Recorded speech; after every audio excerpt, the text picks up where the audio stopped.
Hello there guys, welcome to one of my videos. So, on this video tonight, just going to give you the breaking news regarding Alexis Sanchez. Then there's a few other things to negotiate about a bit later on in this video. So, the breaking news is regarding Alexis Sanchez. Reportedly, Inter Milan have had an offer rejected for Sanchez from Manchester United. Now, reportedly, Inter Milan have made a loan offer, which includes an obligation to buy worth around 15 million euros. But like I said, this has been turned down by Manchester United.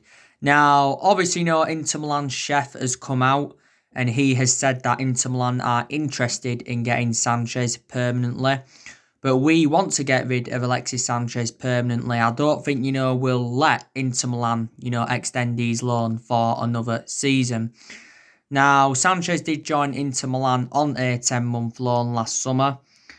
Obviously, Inter Milan have no option to buy, or there is no obligation to buy. Don't forget, he was injured for a while with Inter Milan because he did have that dislocated ankle and he was out for a good 3 months. But recently, Alexis Sanchez has been in a good vein of form. But we could find it difficult to get rid of Sanchez permanently, reflecting on his substantial wages, because despite the fact that he's on loan at Inter Milan, we're still paying £300,000 a week to Sanchez, and Inter Milan are paying like the other £100,000 a week. But his wages at Man United are like 400 grand a week, potentially rising up to 500 grand a week based on the image rights and the bonuses.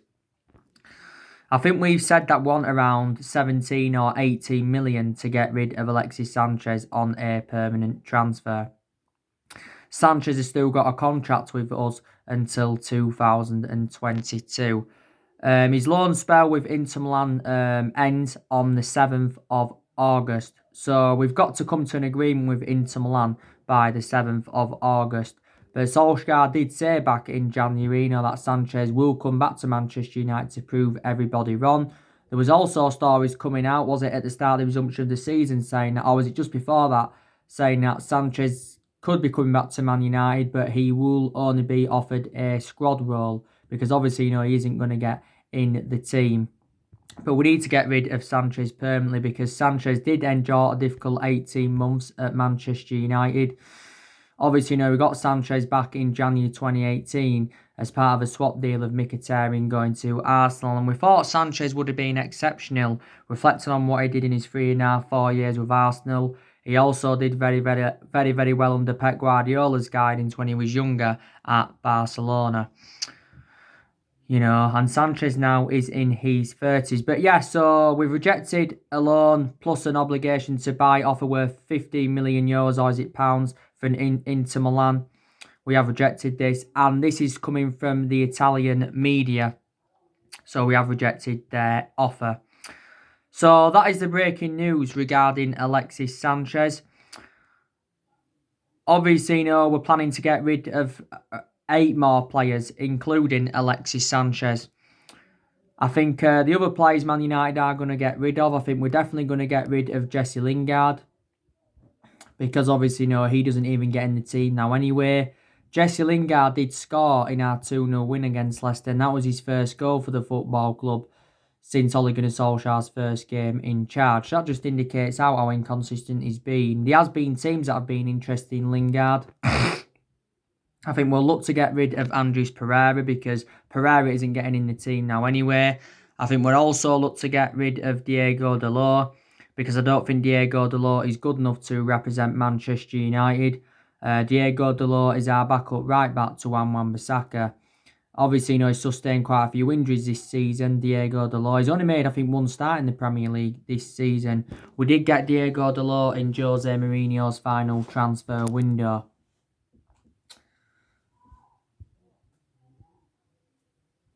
We paid around £19 million in from Porto.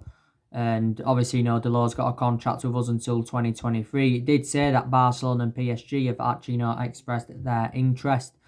We're also looking to get rid of Chris Smalling and Rojo on permanent transfers. Chris Smalling's out on loan with Roma at the moment, and Rojo's out on loan at Estudiantes. I think we'll also be looking to get rid of Phil Jones because Phil Jones can't even get in the team now anyway.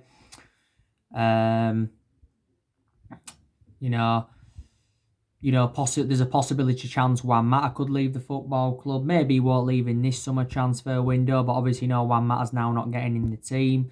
He still makes an impact, when he does get his chances. This has been Juan Mata's 6th season at Manchester United. Obviously, we did get him back in 2014. We paid around £40 million for him. Or was it just under £40 million for him from Chelsea? But he's had a very, very good career at Manchester United as Juan Mata. Like I said on my video this morning, what players will sell and loan and that. And I think the players we will loan now is James Garner. So obviously, he can go and get more game time. I think we'll loan Tahith Chong out because obviously, Tahith Chong isn't getting enough opportunities at the football club. I think we will loan out Alex Tuanzebe, because he doesn't get in the team a lot and, he's currently injured at the moment. I think, we could possibly loan Fosu Mensah out, so I think we're going to loan quite a few players out. Like I said, we've already loaned quite a few players out as it stands. Joe Pereira, I also expect Man United to sell him in this summer transfer window. So we do need a clear out, but we get rid of players in this summer transfer window, we will generate money. So that is a positive from our perspective. Now, obviously, we know that our transfer budget has been revealed for this summer transfer window. I think Solskjaer is going to be given around £140 million to spend. £140 million, do you think it's going to be enough for us to get the players, that we do want in? Obviously, Solskjaer's told the board to back him, and he's also instructed the board to go out and get his preferred targets. I think Solskjaer said he wants to make around 3 signings in this summer transfer window at least, because he probably believes we need at least 3 signings to become title contenders next season. Because I did say our expectations next season will be to challenge for the Premier League title. Like I said, with, what a fantastic achievement, getting qualification for the Champions League and finishing 3rd. And, this has been Ole Gunnar Solskjaer's first full season at the football club. And I think Solskjaer is pleased to have proved his critics wrong. Because earlier on in the season, I was very, very critical of Solskjaer. And so too were a lot of Manchester United fans. Because earlier on in the season, the way we was playing and that, you wouldn't have thought we'd have finished 3rd. You wouldn't even thought we'd have finished in the top half of the table the way things were going. Because earlier on in the season, we'd enjoyed our worst start ever to a Premier League season. And at that point, Solskjaer was very close to getting sacked. And, there was talks of Mauricio Pochettino coming in. And there was also talks of Massimiliano Allegri coming in and that. But obviously, now we've got Champions League football on the board. I think, we've got more chance of getting the players that we do want in. I think we do get an extra £70 million in revenue for getting qualification for the Champions League. I think, if we do win the Europa League, we'll generate more money there. I'm hopeful that we can win the Europa League because that's the only chance we've got of winning any silverware this season under Solskjaer. And if we win the Europa League, it will be our first piece of silverware under him. But I think we are emerged as one of the favourites to win it anyway. Obviously, we have got Lask on the 5th of August in the second leg.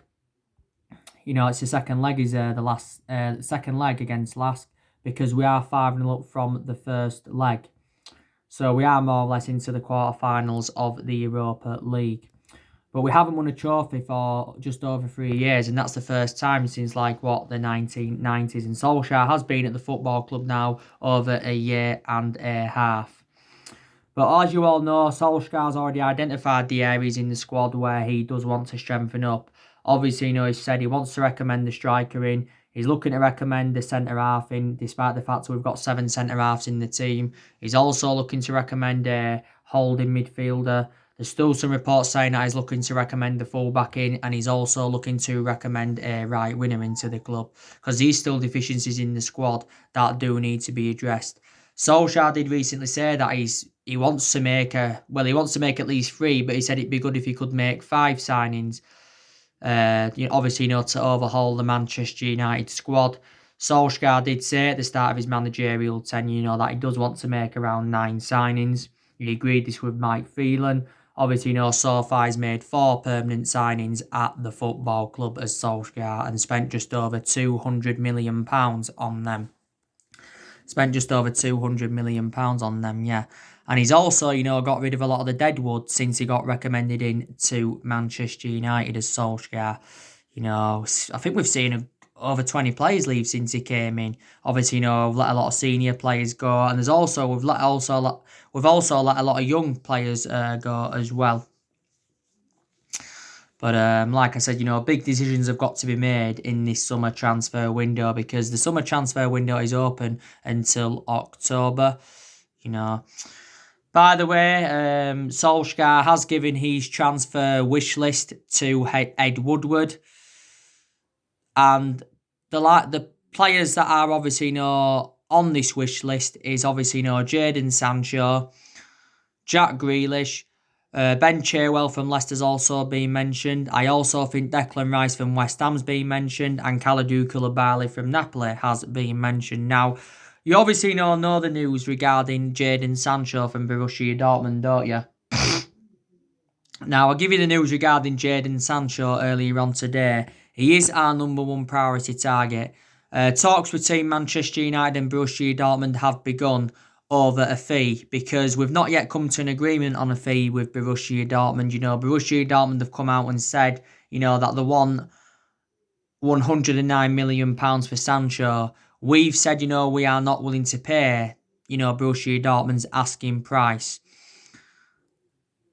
And as you all know, Borussia Dortmund have set their deadline for the sale of Sancho. And Dortmund have said we've got until the 10th of August to get a deal finalised, for the player. There were stories coming out from the mainstream media today saying that Sancho prefers to make a move to Liverpool because the main explanation, he doesn't think Man United have got the ability, to win the Premier League if he is to, come to us. But Liverpool have obviously, been in for Sancho before. It recently said from the German press that we'd had an £89 million bid turned down for Sancho, but reportedly we have actually denied this. He said we've set our limit and we are only willing to pay £80 million for the player. At one point it said we was only willing to pay £50 million for the player. He's made his decision as Sancho, saying that he is in no rush, to leave Dortmund in this summer transfer window. But I still think we've got a chance of getting Sancho, despite the fact that we're not willing to meet the valuation because we have got Champions League football on the board. I've already outlined the reasons why I want Sancho at Manchester United is because he's well proven in the Premier League. He's also got a very, very good friendship with Rashford and he's predominantly a right winner. If we are to get Sancho on the board, then I think, we'll consider changing Mason Greenwood's role. If we get Sancho, then I probably believe that we'll loan Daniel James out for next season because Daniel James definitely won't get in the team if Sancho comes in. And towards the back end of the season, Daniel James wasn't getting in the team anyway because Mason Greenwood was getting there ahead of Daniel James, because he's been playing on that right-hand side. It did actually say a good 3 weeks ago now that Sancho had allegedly agreed personal terms with Man United, and it said he had agreed a 5-year contract worth around £140,000 a week. But obviously no fee has yet come to an agreement. It did say back in February that Sancho had agreed almost every little detail of move to Man United, but no fee had come to an agreement. Sancho has still got a contract with Borussia Dortmund until 2022. Dortmund only paid £8 million for the player, so they got him for next to nothing. But this has been now Sancho's 3rd season at Dortmund, and analysing his performances in the few years he's been with them, his valuation has persistently grown as Jadon Sancho's. So let's just put that into the equation. Chelsea have also been in for him before. Obviously, Man City were back in for him the other week. The main explanation why Sancho left Manchester City is because he did not get any first team opportunities, and this is why. This is why. We have looked at a few alternatives to Sancho. Obviously, we've looked at Ousmane Dembele from Barcelona. We've looked at Ferran Torres from Valencia. It also said we looked at Pau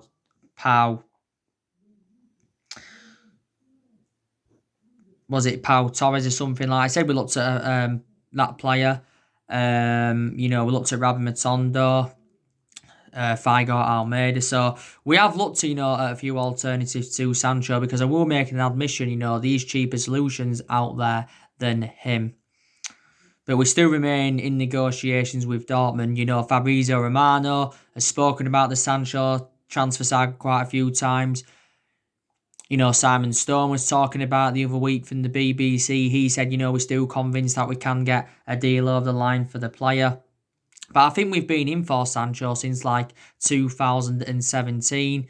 I think if we get Sancho on the board, he will be our next number 7 because we have got number 7 vacant at the moment and we've had a lot of good number 7s up and down the generations.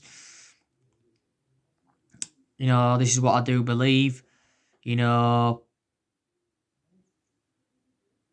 Borussia Dortmund have let quite a few of their players go to the Premier League in recent years, so they have been known as a selling football club. But there again, they have recruited some good players in recent years. And if we sign him, I think he'll be our first signing in this summer transfer window and our 6th signing overall under the Ole Gunnar Solskjaer era. So you already know the news regarding Sancho. The news regarding Jack Grealish. There's been reports saying that, we've culled our interest now in Jack Grealish. Main explanations is because of Aston Villa's asking price. Aston Villa have come out and said that they want around £80 million for Grealish. We've got strong reservations about paying that because I don't think he's worth £80 million. And plus, because of 4 players, obviously, if we were to get Jack Grealish in the team, I don't think he probably won't fit in correctly because obviously, Paul Pogba's probably going to be staying now. Obviously, we've got Bruno Fernandes, that's our attacking-minded midfielder. You've also got Rashford and Greenwood and Martial that plays a front three. So I just don't think he'd probably get in the team with Jack Grealish. Obviously, Dean Smith's been recently talking about the Jack Grealish transfer saga and he said that Villa have got no intentions of selling him. And he did say that his future will be resolved next month. But obviously, now that Aston Villa have stayed up, there's a possibility chance that Grealish could stay with them at least for another season. I think if Villa would have been relegated, then no doubt, Jack Grealish would have left them. But he's also another one of our priority targets. But Sancho and Grealish, obviously, would cost us probably around 180 or maybe 190 million pounds, But yeah. Declan Rice, obviously, we've been in for Declan Rice before, we have inquired about his availability. I do highly rate Declan Rice. I haven't looked at how much he'd be available for, but an estimated guess, probably Rice would cost us maybe in the 50 odd or the 60 odd million pound range. Obviously, he's been at West Ham for quite a good few years now.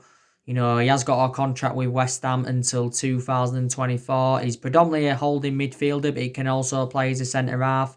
Declan Rice, he can break up the play very, very well. And he initially learned his trade in the Premier League, so he's well proven in the Premier League. Before he was at West Ham, he was at Chelsea. He began his footballing career at Chelsea. He was at Chelsea for several years, but he actually never got in their senior squad. And his Declan Rice, 20 or 21 years of age. But you can also use him as a centre-half, which would also, be very, very beneficial.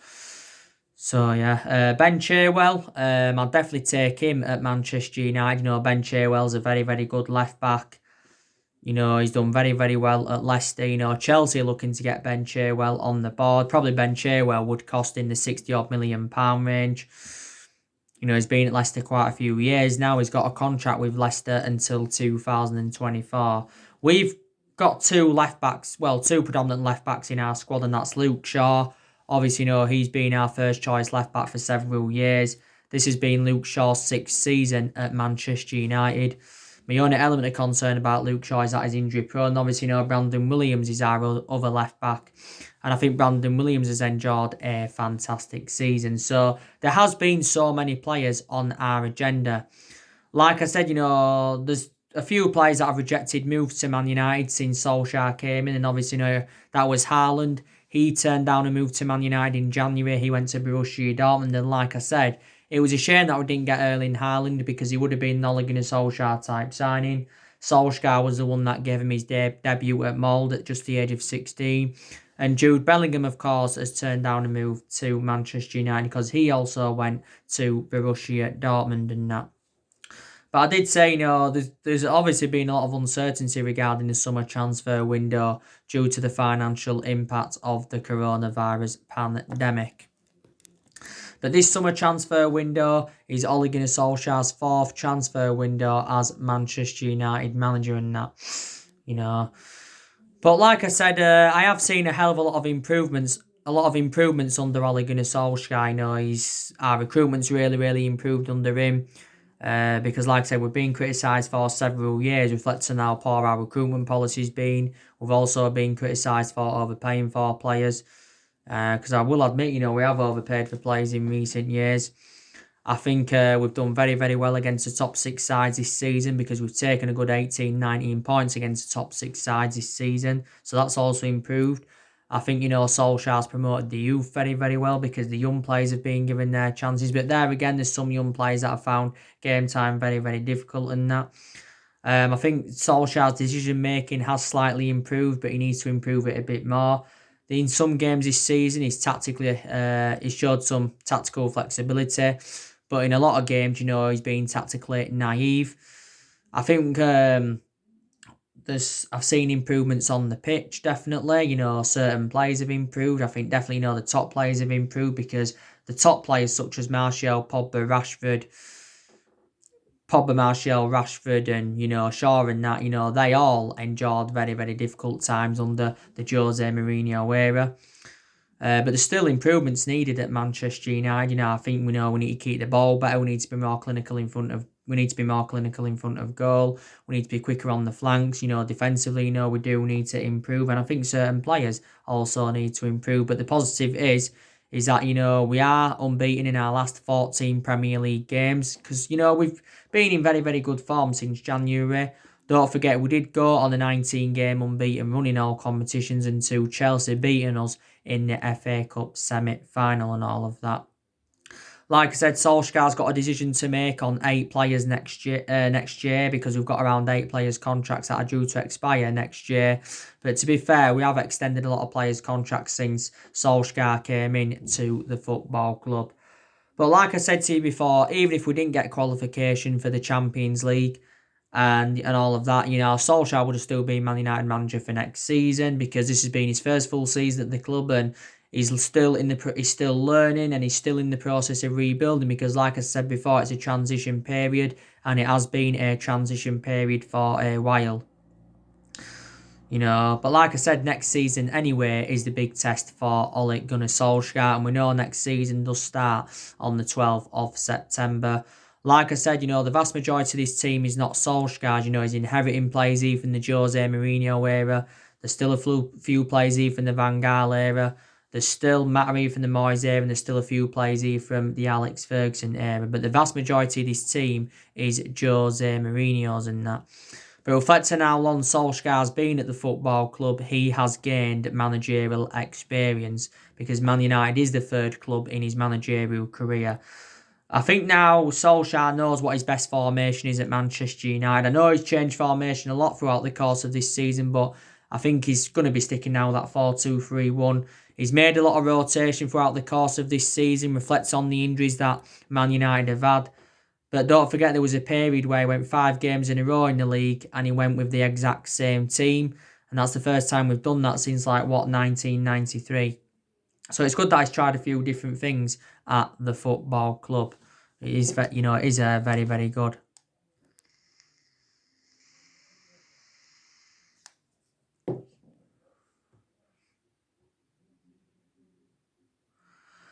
But like I said, there's been problems at the football club for several years. Obviously, there's been a lot of problems with the club's board. There's been a lot of problems with the club's ownership, the Glazers. There's also been a lot of problems with Ed Woodward. There's also been problems with the managers we've had because we have sacked 3 managers since the Ferguson era.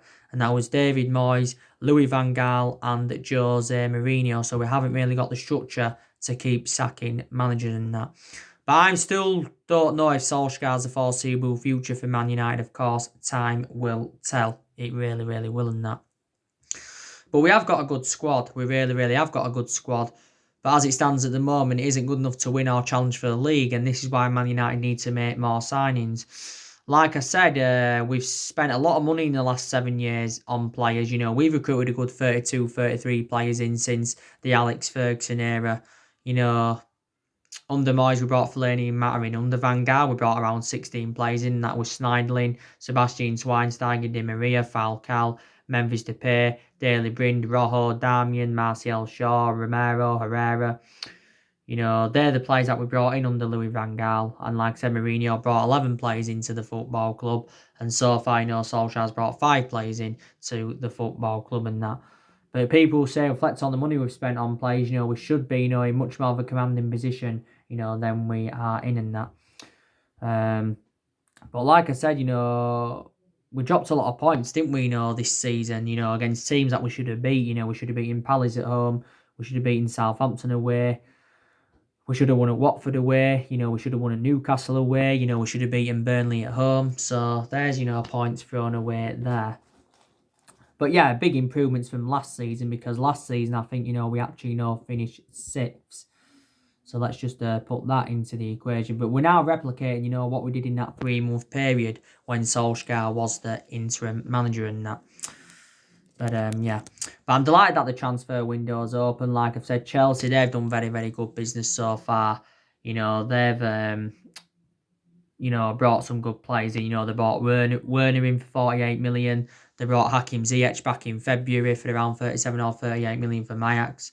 Like I said, they try to get Havertz on the board from by Leverkusen. It recently said that they'd agreed an £80 million fee with Leverkusen. They try to get Ben Chilwell on the board. But I've obviously, got to make an admission. I think Solskjaer and Frank Lampard have both enjoyed very, very good seasons. They really, really have. Roy Keane was talking recently, and he thinks that Frank Lampard's edged Ole Gunnar Solskjaer in his first season at Chelsea Football Club. Like I said, we've got a goalkeeping decision to make. A decision does need to be made on David De Gea. Is he going to remain our number 1 for next season, or is he not going to be our number 1 for next season? I think there's a possibility, chance that Dean Henderson could become our number 1 for next season. But we shall see. So anyway, guys, that's everything to update you today. Drop your comments, likes below on the channel. If you do, consider subscribe as always, and take care. God bless. See you all again very, very soon.